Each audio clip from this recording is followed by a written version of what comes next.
मसाले रेसिपीमध्ये तुमचं स्वागत आहे. ह्युमिनिटी बुस्टर असं च्यवनप्रकाश बनवणार आहोत. 2 महिने आपण फ्रीज बाहेर ठेवू शकतो व फ्रीजमध्ये वर्षभर छान टिकतं. असं हे चवीला छान आरोग्यकारक असं हे च्यवनप्रकाशाचं साहित्य पाहूयात आपण. हे आपण आवळा घेतलेली आहे, धुवून स्वच्छ आवळा घेतलेली आहे ही 500 ग्रॅम. खजूर घेतलेला आहे आपण पाव किलो. आणि हा खजूर आणि हे मनुके मनुके आपण ही अर्धी वाटी घेतलेली आहे. तर खजूर आणि मनुके आपण गरम पाण्यामध्ये 20 मिनिटं भिजत ठेवले. खजुराच्या बिया काढून घ्यायच्या आहेत आणि नंतर मग गरम पाण्यामध्ये ते भिजत ठेवायचे आहे. गूळ घेतलेला आहे हा आपण पाव किलो. ही सुंठपूड घेतलेली आहे 2 चमचे. ज्येष्ठ मध घेतलेली आहे आपण 2 चमचे. 2 चमचे आपण मिरी घ्यायचे आहेत. 2 चमचे आपण हे बडीशेप घेतलेली आहे. 1 चमचा जिरं घेतलेलं आहे. हे केशर घ्यायचं आहे 4-5 काड्या. तुळशीची पानं आपण घेतलेली आहेत. तूप घ्यायचं आहे आपल्याला हे 3 चमचे. सुकलेल्या गुलाबाच्या पाकळ्या ह्या जेवढ्या मिळतील आपल्याला, माझ्याजवळ ह्या एवढ्याच होत्या तर त्या घेतलेल्या आहेत. आता हे मसाले, एक मसाला वेलची घेतली आहे, ह्याची साल काढून घ्यायची आहे आपल्याला. हिरव्या वेलच्या घेतलेल्या आहेत, असा मोठा चमचा मी घेतलेला आहे पोह्याचा 1 चमचा. ही दालचिनी घेतलेली आहे 2 स्टिक. तमालपत्राची पानं घ्यायची आहेत 2. चक्री फूल घेतलं आहे तोडून अर्धा चमचा आपण लवंगा घ्यायच्या आहेत. हे सर्व साहित्य झालं. आता आपण आवळे स्टीम करून घ्यायचे. तर स्टीमला पाणी तापलेलं आहे आणि आपण आता आवळे हे स्टीम करून घ्यायचे. 15 मिनिटं छानपैकी वाफून घ्यायचे आहेत. आवळे वाफून होत आहेत तोपर्यंत आपण आता खजूर मिक्सरमध्ये घालून त्याची पेस्ट बनवायची आहे. थोडेच करायचं आहे. त्याच्यामध्ये आपण ही तुळशीची पानं पण घेणार आहोत. स्वच्छ धुवून घेतलेली आहे तुळशीची पानं. थोडे मनुके घालायचे आणि आता आपण पेस्ट स्वरूपाची अगदी स्मूथ अशी पेस्ट तयार झालेली आहे. त्यामध्ये काहीही बारीक कण राहता कामा नये. अशा त्यामध्ये आता आपण सर्व गरम मसाले मंद आचेवर भाजून घ्यायचे. हे एकत्रित भाजायचे आहेत.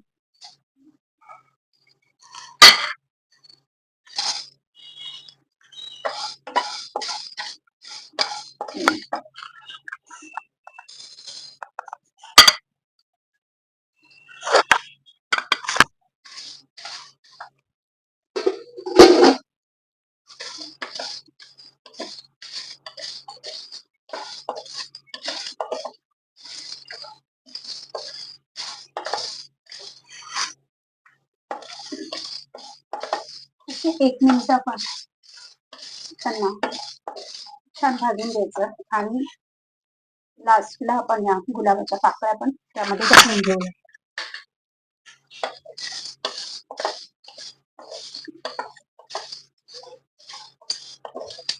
गॅस बंद करायचा आहे. गरम मसाले असे पण भाजून घेतले. आता मिक्सर मधून आपण हे बारीक दळून घ्यायचे. अशा पद्धतीने आपण हे आवळे थंड झाल्यावर बिया अगदी अलगटच निघतात. हे पहा, बिया काढून घ्यायच्या आहेत.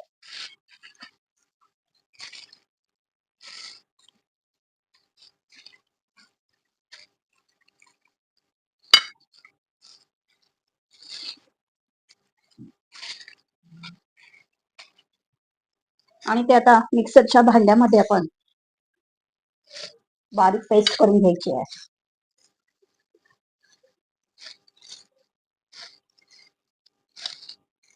आता याची आपण पेस्ट करून घेणार आहोत. घालून घेऊ.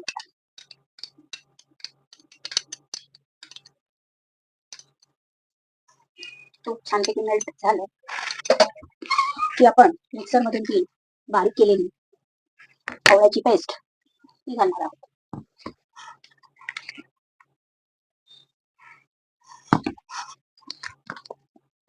पाहू शकता याची आपण बारीक स्मूथ अशी पेस्ट बनवली.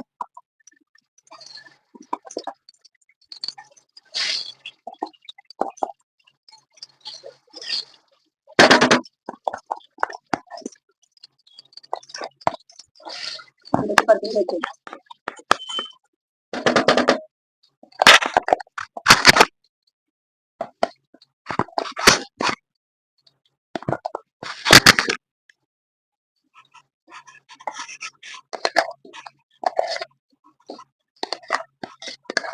हे सर्व आपण मंद आचेवरच करायचं आहे.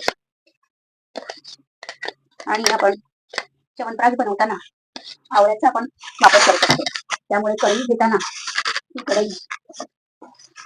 ही कढईची किंवा लोखंडाची घ्यायची नाहीये, तर नॉनस्टिकची अशी कढई घ्यायची. पाहू शकता छान मिक्स करून घ्यायचं.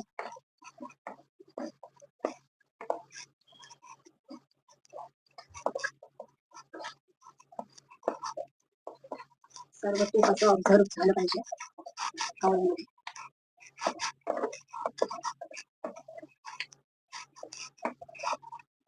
त्यानंतर आपण आता ही खजूर, मनुके आणि तुळशीची पाने याची आपण पेस्ट बनवलेली होती. ही पेस्ट पण आपण आता त्यामध्ये घालून द्यायची.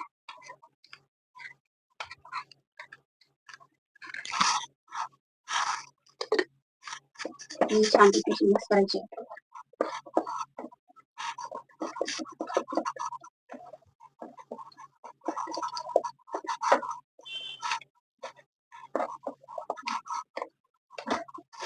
आणि 5 मिनिट आपण हे वाफवून घ्यायचं आहे. तर आपण आता त्यावर झाकण ठेवून आणि शकता छानपैकी वाफ आलेली आहे आता. आणि त्यामध्ये आता आपण गूळ टाकून घेणार, बारीक चिरलेला गूळ.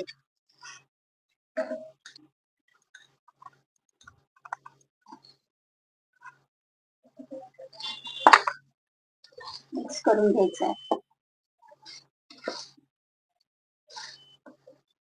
गूळ टाकल्यानंतर त्याचे शेंतोडे हळूहळू उडायला लागले. गॅस मंद ठेवायचा आहे.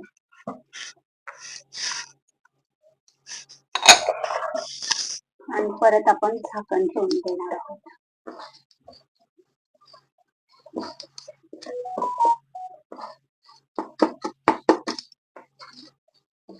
मधून मधून आपण थोडं थोडं झाकण काढून हे हलवत राहायचं, खाली तळाला लागू नये यासाठी. असं आता आपण 10 मिनिटं वाफ येऊन द्यायची याला परत.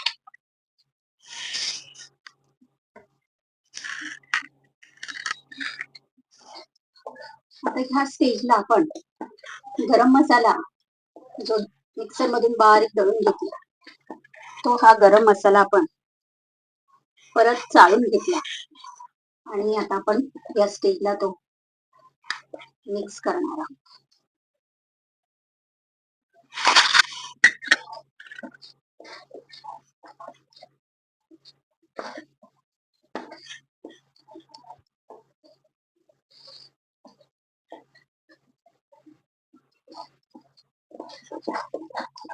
हळूहळू आता याचा कलर बदलत जाईल.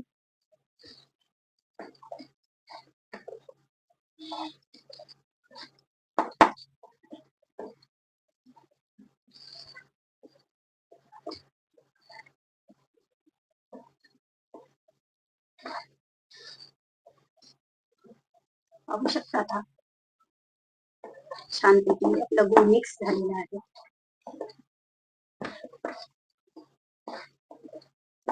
अशाच नवनवीन रेसिपी पाहण्यासाठी निकिताज माझा चॅनलला तुम्ही नक्की सबस्क्राईब करा. अजून तुम्ही सबस्क्राईब केलं नसेल तर सबस्क्राईब करा, लाईक करा, शेअर करा. माझ्या ह्या रेसिपी कशा वाटतात हे कमेंट बॉक्स मध्ये नक्की मला सांगा. आता आपण याच्यामध्ये ज्येष्ठ मध घालणार आहोत. मिक्स करून घ्यायचे.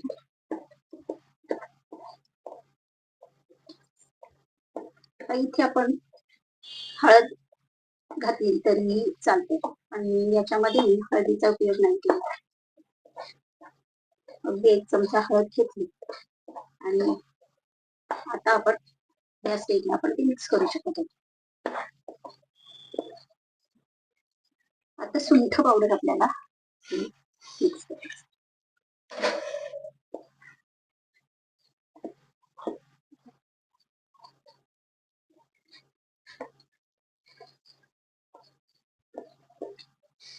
खूपच हेल्दी असं हा च्यवनप्राश तयार होतो.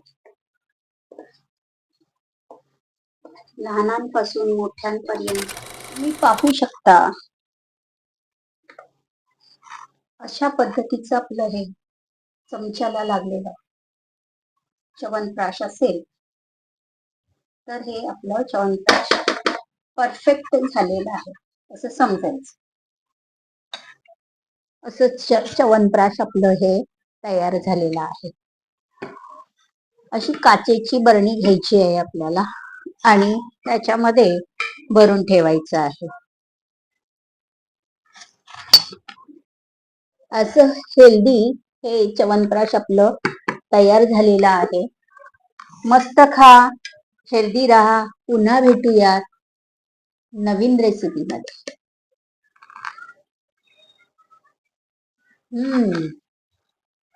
खूपच छान.